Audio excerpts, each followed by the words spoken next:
नाज़िन दादू में जवाबदार पारा ॾींहं ॾिठे जे ॿारड़ी खे अगवा करण जी कोशिश कई वई आहे। तफ़सील ॿुधाए रहियो आहे अशफाक मलिक। जी अशफाक, छा तफ़सील आहिनि?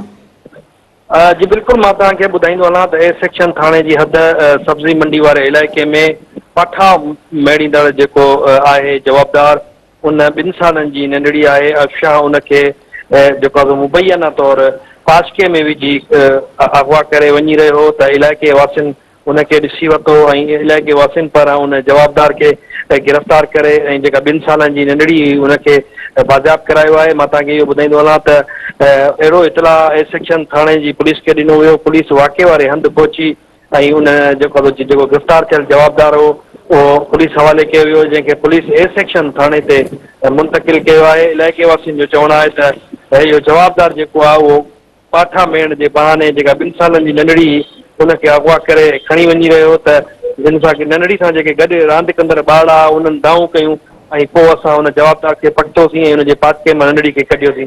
जी अशफाक, जी महिरबानी।